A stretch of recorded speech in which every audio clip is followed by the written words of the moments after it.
¿no? Esa instrucción me va a decir que,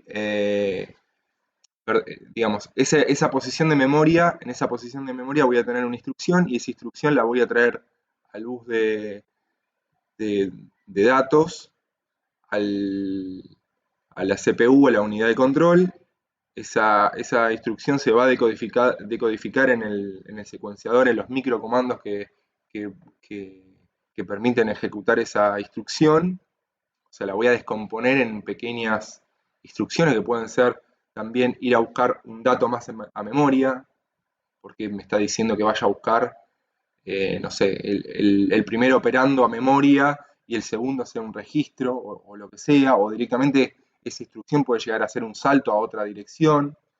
Entonces, lo que me sirve a mí que entiendan ustedes es que una instrucción es una ejecución secuencial de una instrucción tras otra que, em, digamos, el procesador va a buscar a memoria, siempre hay una relación con la memoria, voy a buscar esa instrucción en la memoria y toma el control de la CPU y ejecuta así una tras otra. Entre instrucción e instrucción, este modelo, no tengo nada, básicamente. Vamos a ver más adelante, cuando hablemos de interrupciones y excepciones, vamos a ver qué pasan otras cosas. Otro dato importante de esto es que nosotros mencionamos como que las entradas-salidas sucedían y les pasaba, no sé, información al procesador. O vamos a ver casos más adelante que las entradas-salidas pasan información directamente a la memoria, con algún tipo de intervención del procesador. Eh, Algo que nos tiene que dejar esto también es que el procesador, con el único, eh, digamos, con el único bloque que interactúa directamente es con la memoria. ¿Por qué creen que interactúa directamente con la memoria y no con no sé, un disco rígido, por ejemplo? ¿Qué cualidad tiene la memoria que no tiene un disco o una, no sé, una impresora? Implementa por entrada y salida de la memoria directa del procesador con el bus. Sí, una cualidad física que digamos que tiene el procesador que es de procesar, ¿no? Procesar a gran velocidad. Y la memoria, dentro de todo lo que está en estos bloques, es algo que más o menos puede llegar a funcionar a la misma velocidad del procesador. Si yo tengo que utilizar el procesador para procesar información que viene de una impresora, no estoy aprovechando.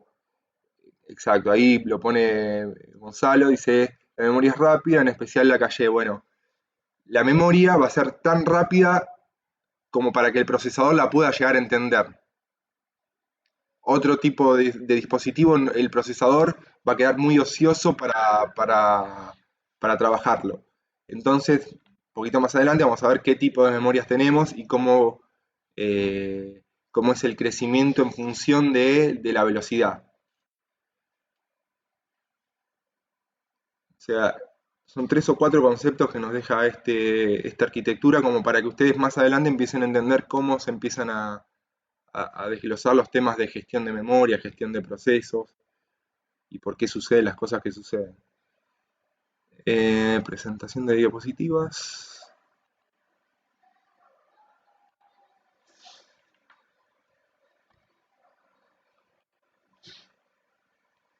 Este era el videito que les dije, ¿alguno lo pudo ver?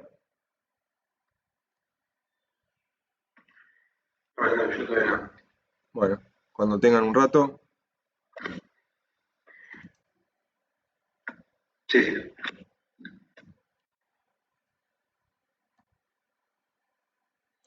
Hablamos un poco de sistemas informáticos. Uy, se me ganas. De, de lo que es un sistema operativo, qué parte del sistema operativo se encuentra en memoria, kernel.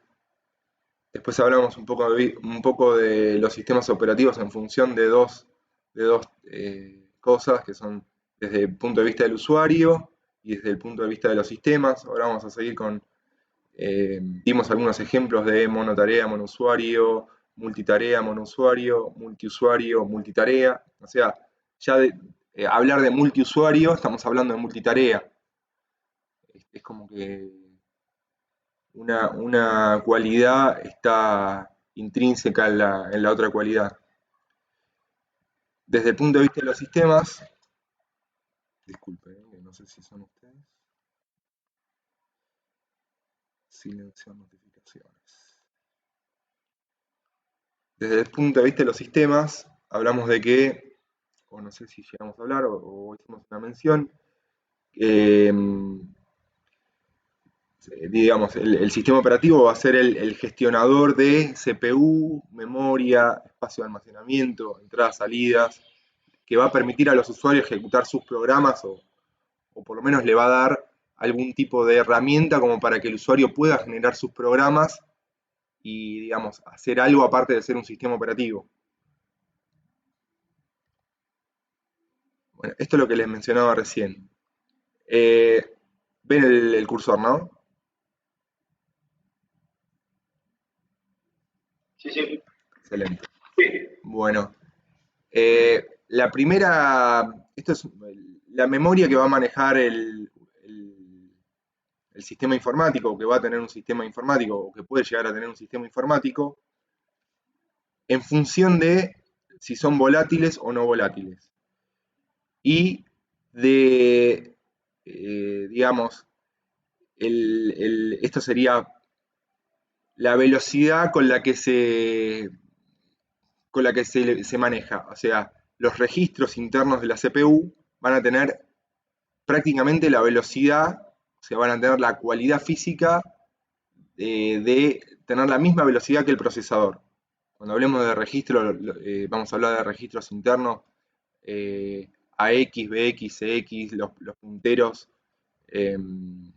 digamos, que tiene el procesador propio, hablando un poco en Assembler, los descriptores de los selectores de segmento, de código, de datos, de pila o de lo que sea que viene en el procesador, esos van a trabajar a la misma velocidad que la CPU.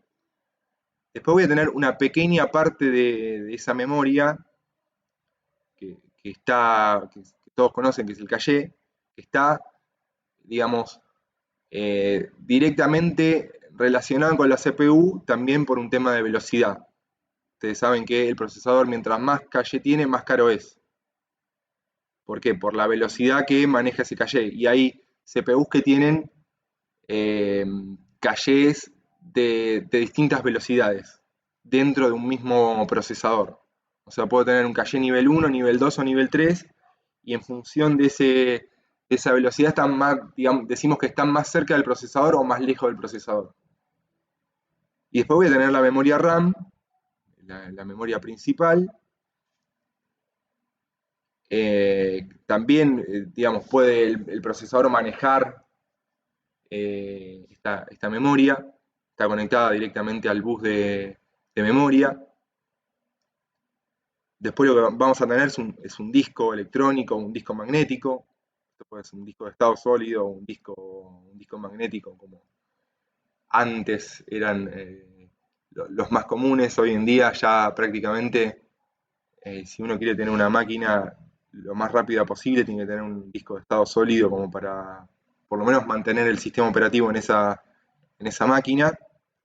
Discos ópticos, CDs, DVDs, Blu-ray, etc. Cintas magnéticas, que son otro medio de almacenamiento que ustedes por ahí no manejan, salvo los mayores de 30 que por ahí escucharon alguna vez hablar de zip o de, bueno, por ahí cintas de DLT o LTO o cosas así, pero son muy puntuales de lo que es este manejo de servidores. La cualidad que tienen también, por ahí esto quedó como medio desactualizado porque es una extracción del libro, porque por tamaño, los registros, o sea, por cantidad de megas, kilobytes o gigabytes o terabytes, sería de menor a mayor, pero ya discos ópticos podrían estar acá también. hay discos de estado, digamos, discos magnéticos de, no sé, 8 teras, 16 teras, y por ahí discos ópticos no hay tan grandes. Cintas magnéticas puede haber hasta de 20 teras, las LTO6, LTO7 creo que ya hay, son de como unos 20 teras, como para que se den una idea.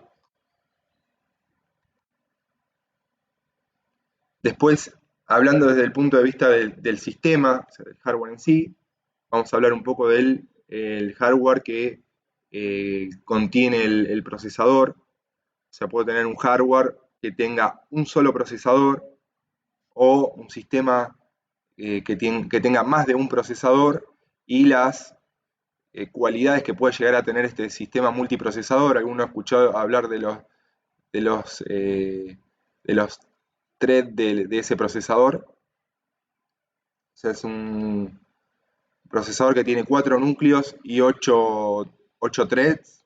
¿Alguien escuchó hablar de eso? Sí, profe. Sí, bueno, estamos en línea entonces. Eh, Otro punto importante de los sistemas, por ejemplo, de un solo procesador, nosotros en una computadora vamos a tener más de un procesador normalmente. O sea, vamos a tener un procesador principal y vamos a tener otros procesadores que hacen tareas secundarias de alguna forma. Por ejemplo, un procesador de video, todo lo que es en una placa de video. La placa de video, las más potentes, tienen un procesador propio que ejecuta, digamos, toda la parte de video. Cuando el procesador le llega una instrucción que dice, no sé, tenés que mover tal cosa que viene de una entrada-salida de video, o tenés que sacarlo por el monitor, y tenés que procesar toda esa información, el procesador deriva digamos, esas instrucciones o esa tarea a un procesador secundario que es un procesador de video.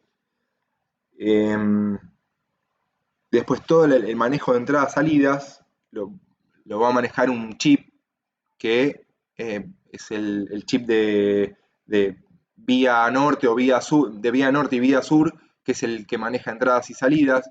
Cuando veamos un poquito más adelante les voy a mostrar que aparte del procesador, tenemos un procesador que maneja todo eso, que administra todo lo que son entradas y salidas.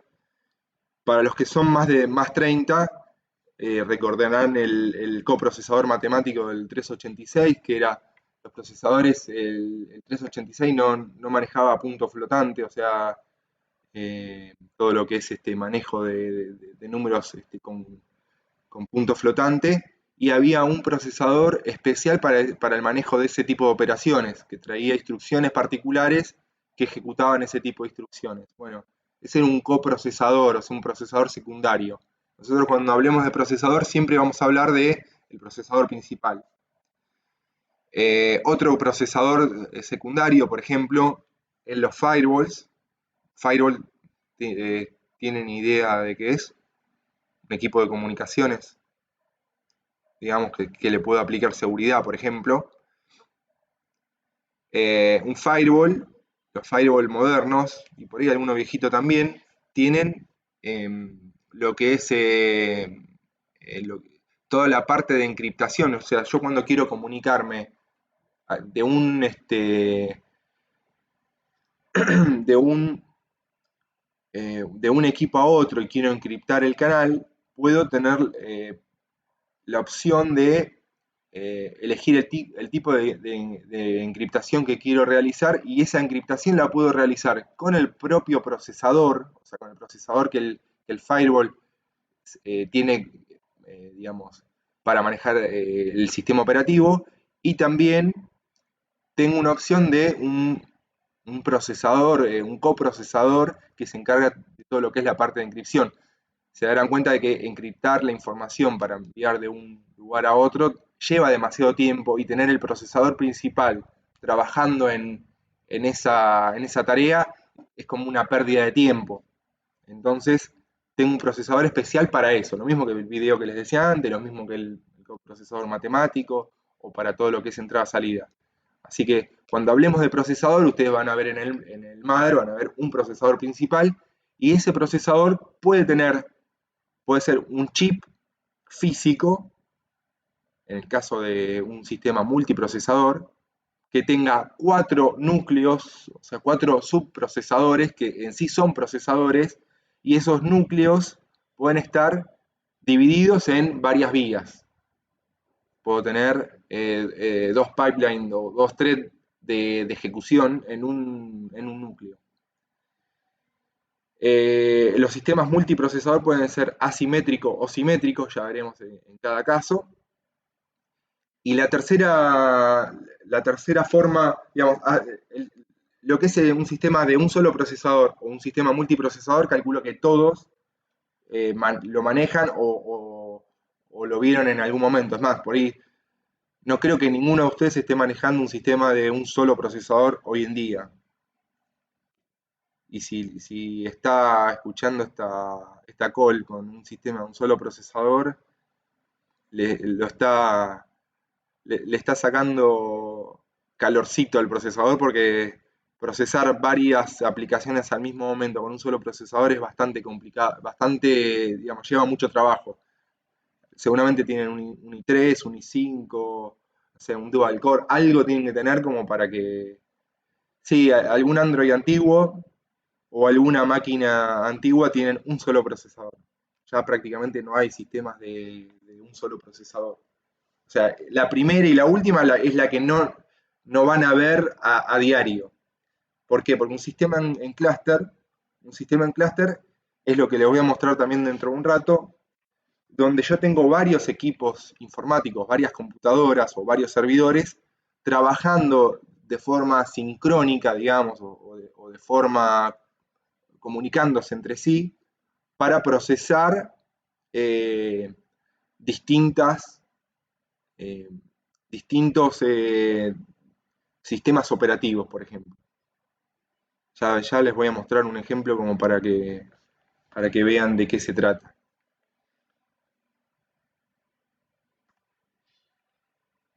Sistema en clúster. Arquitectura, ejemplo i7.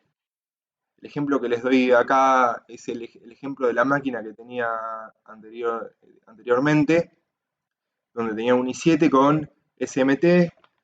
La tecnología SMT es el Simultaneous Multithreading, que es una forma de hipertrading que tienen los procesadores, sea un i7, un Zoom, un Ryzen o lo que sea, donde voy a tener mayor rendimiento y, digamos, porque voy a tener varios procesadores para ejecutar una instrucción, donde voy a tener que de alguna forma sincronizar las instrucciones que yo voy a realizar. Piensen que cuando hablamos al comienzo o la clase pasada de que ejecutaba una instrucción tras otra, si yo le doy la primera instrucción a un procesador, la segunda instrucción a otro procesador, la tercera instrucción a otro procesador, y yo necesito que eso tenga un sincronismo, que la que le envíe primero termine primero, que la que le envíe segundo termine segundo, y así sucesivamente. Si algo entre todo eso no se da, si la 1 no es la 1, y la 2 no es la 2, y la 3 no es la 3, algo puede llegar a pasar. Voy a tener el resultado antes de hacer la suma, por ejemplo, una cosa así, como para que tengan una idea. O sea, voy a tener que tener algo que sincronice los procesadores. Después voy a tener economía a escala porque los diseñadores de procesadores lo que hacen es un núcleo y después lo triplican, lo cuadruplican o hacen 8 veces el mismo procesador y después hay una comunicación entre esos 8 procesadores.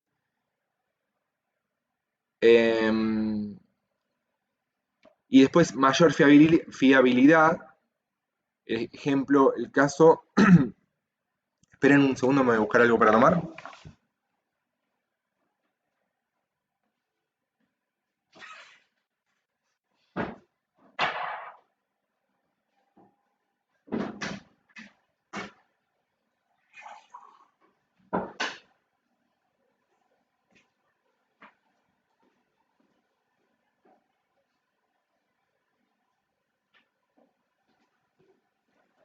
Ahí estoy.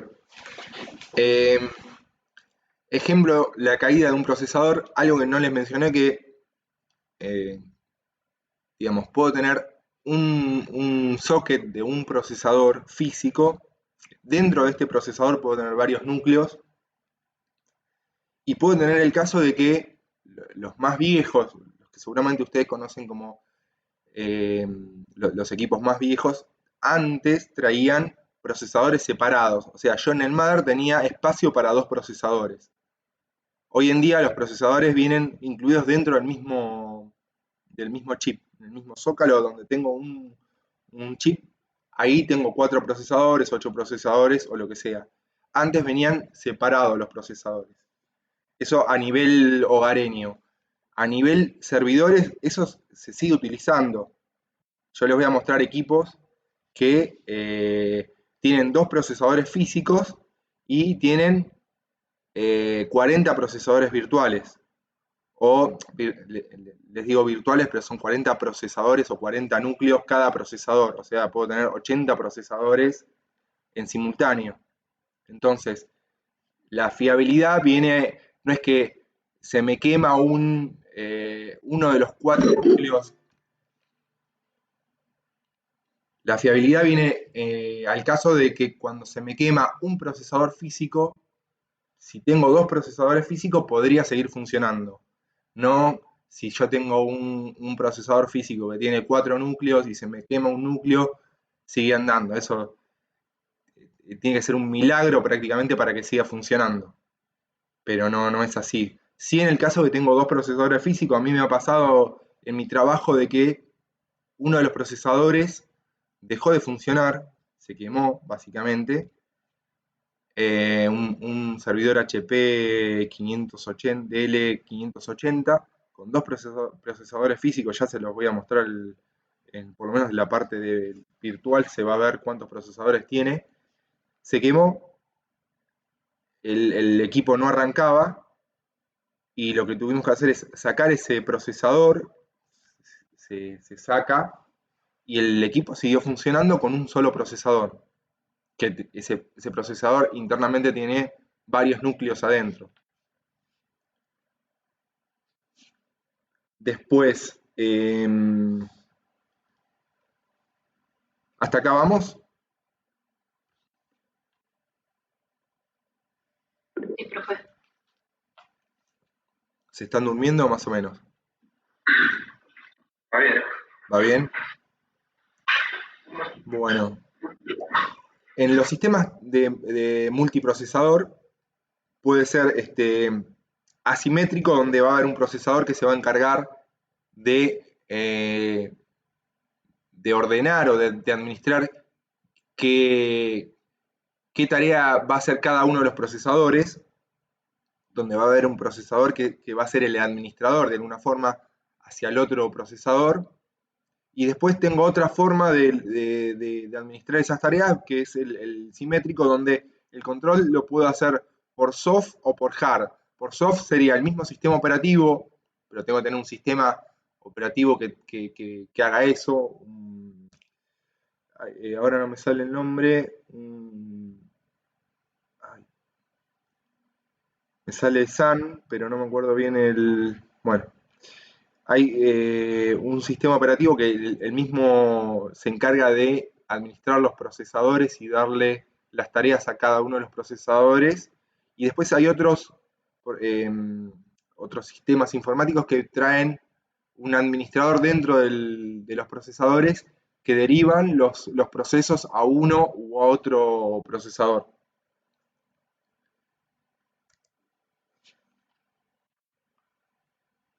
Solaris, ahí está, ahí lo pusieron. Sí, una versión de Solaris que es de multiprocesador simétrico por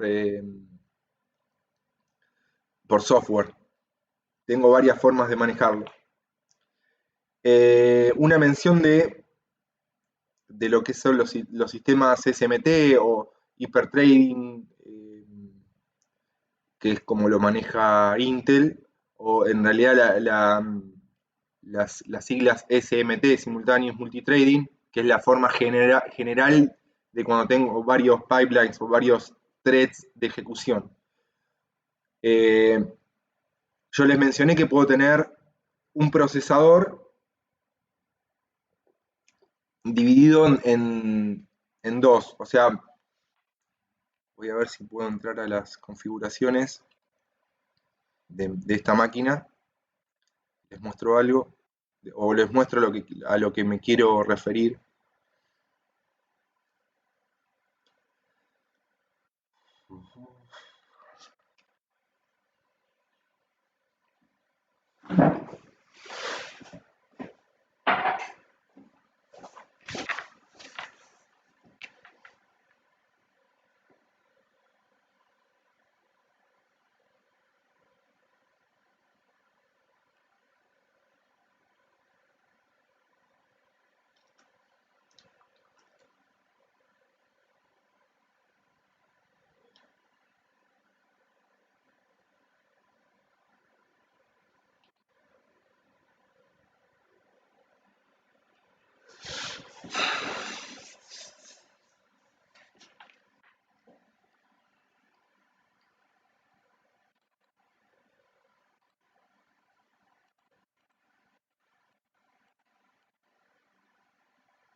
A ver, voy a buscar esto de acá.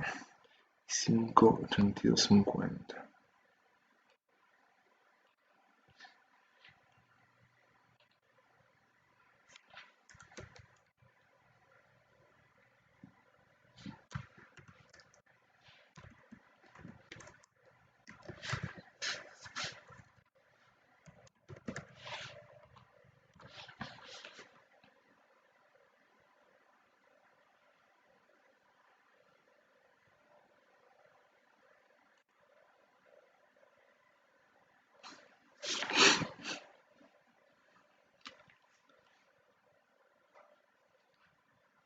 Solo ven en la presentación, ¿no? Sí. Ok.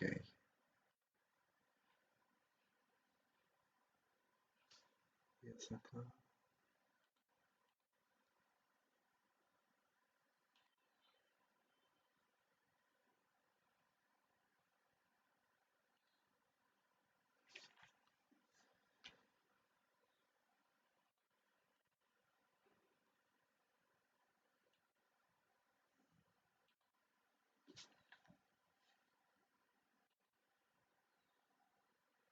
Esa.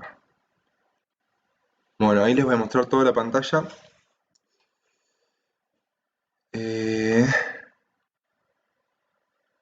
Yo estoy yendo a las opciones de dispositivos de mi equipo y veo que tengo 8 procesadores. O por lo menos parece que son 8 procesadores. Si yo voy a la hoja de datos de mi procesador,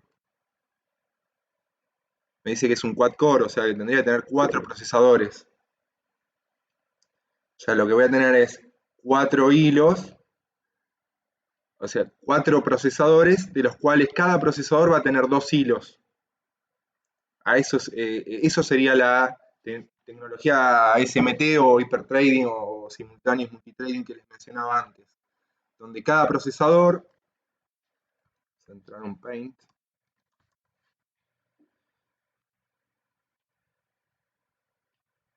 cada procesador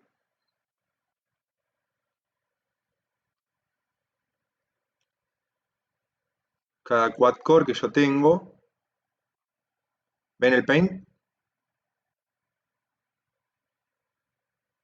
Sí. Lo voy a tener dividido en dos.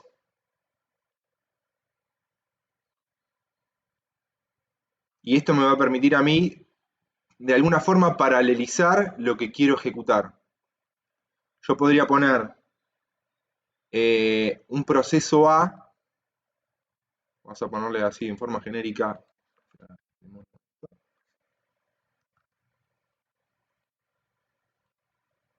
te trabes.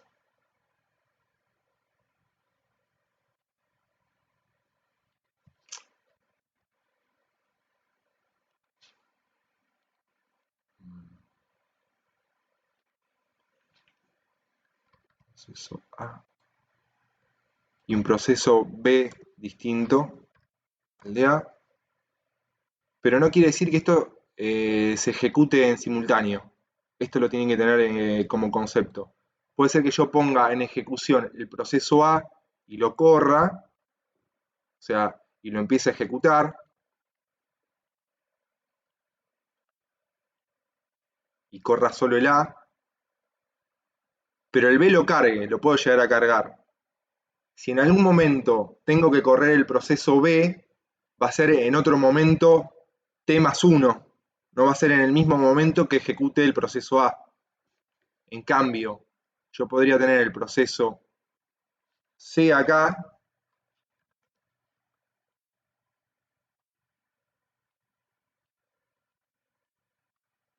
que sí lo tendría, lo estaría ejecutando en simultáneo con el proceso A. El proceso B no. También puede llegar a darse el caso que el software que tengo no, digamos, no tenga la posibilidad de ejecutar lo que es este multitrading y esto lo voy a perder, digamos. O sea, el software tiene que aprovechar la cualidad del hardware que tiene. ¿Se entiende a lo que voy? O sea, si yo tengo dos procesos, uno en un pipeline de ejecución, un thread de ejecución, y el otro en otro, no se ejecutan en el mismo momento. Sí puedo cargar el A y puedo cargar el B, pero no lo ejecuto en el mismo momento. Entonces, una vez que terminó de ejecutar el A, si tengo que ejecutar el B, lo podría ejecutar y no lo tengo que cargar. O sea, no lo tengo que ir a buscar a la memoria y cargarlo. Otro punto acá es que, supónganse que, sí, Eso se carga el sistema operativo. pueden cargarse el sistema operativo si maneja el hipertrading, o pueden cargarse digamos, para ejecutarlo en simultáneo nunca lo va a ejecutar, el A y el B en simultáneo no. Cuando dijiste se carga el B, se ejecuta cuando termina la El, carga el B. el, B, ¿Operativo o...? el B lo va a cargar el sistema operativo. Ok. En realidad el B le va a pedir que lo cargue el sistema operativo y el procesador lo va a terminar cargando en ese segundo pipeline. Cuando hablé de la memoria, hablamos de caché, y puede ser que yo tenga un caché acá, en realidad no están en ese pipeline de ejecución, sino que están en esa parte del núcleo, digamos, pongámoslo así, que es un caché de, eh, digamos, ultra rápido. Después puede ser que tenga un caché de segundo nivel, por acá, para cada procesador. O sea, cada uno de estos tiene un azul, ¿no? Y un caché de tercer nivel, bueno, yo la cagué. Y un caché de tercer nivel, que lo voy a tener acá. Entonces el sistema operativo o el procesador, depende del caso, puede guardar información en un caché acá de tercer nivel, de segundo nivel o de primer nivel. Mientras más cerca del procesador, más rápido voy a obtener la ejecución de esa línea de ejecución. Eso como para hablar un poco de hipertrading. ¿Por qué? Porque nosotros, ustedes cuando hablaron en programación, cuando hablaron de su programa, nunca hablaron de programas que corren en simultáneo. Nosotros en sistemas operativos vamos a hablar de programas o de procesos o de programas que terminan corriendo procesos en simultáneo. ¿Y qué es lo que puede pasar cuando eso sucede? Entonces tengan ese concepto, como que ahora las cosas no se ejecutan una tras otra, sino que pueden suceder al mismo momento. Entonces, el sistema operativo se va a tener que encargar de administrar esa simultaneidad. ¿Se entiende el concepto de procesador, de multiprocesador? ¿Vamos bien hasta acá? De cuando tengo, que en realidad no tengo 8 procesadores, sino tengo 4 y que no se ejecutan al mismo tiempo si son simultáneos. Otra cosa que puede llegar a pasar es que yo cargue el proceso B como les cargué recién y no lo termine ejecutando. Supónganse que tenía que correr el proceso A y el proceso A, si terminaba en 0, corría el proceso B, y si terminaba en 1, no lo corría. El proceso A terminó de correr y termina en 1, y yo ya lo tenía cargado el proceso B en la segunda parte del procesador. Pero como esa condición anterior del proceso A me decía que no tenía que ejecutar el proceso B, yo hice una carga del proceso B y fue, digamos, en vano, o sea, no sirvió para nada. O sea, el software tiene que estar adaptado para la ejecución de multitrading, si no, no quiere decir que sea más rápido. ¿Se entiende eso? Ustedes cuando ven que dicen, no, tiene 8 procesadores y tiene 4 procesadores y 8 líneas de ejecución, 8 threads de ejecución. Va a ser más rápido que uno de 4 nada más. No, depende del software que si está, digamos, diseñado para ejecutar en multitrading. Bueno, seguimos. Les había consultado si estábamos bien hasta acá o querían hacer alguna consulta. ¿Les quedó alguna duda? ¿Están despiertos? ¿Están vivos? Vamos bien entonces. Un sistema en clúster. Un sistema en clúster, como les mencionaba antes en la intro, es un sistema que varios equipos, varios hardware, se encargan primero tienen que ser administrados de alguna forma, de ejecutar una misma línea de ejecución de algún sistema operativo. O sea, yo podría tener la computadora dos computadoras conectadas en clúster que estén ejecutando el mismo sistema operativo o que estén ejecutando un sistema operativo y en caso de que se apague esa computadora, la otra computadora ejecute, digamos, lo que había dejado de funcionar en segundo plano. En el ejemplo que les doy, o que les voy a dar, lo que es VMware. VMware es, ustedes el que le pedí, o el que les recomendé que instalen, es la versión, de alguna forma, Workstation o player de lo que es VMware. Hay una versión que es corporativa, donde yo a través de un hipervisor o un orquestador, un administrador, puedo tener varios equipos conectados a ese mismo clúster, a ese mismo conjunto de servidores físicos que van a ejecutar varias máquinas virtuales.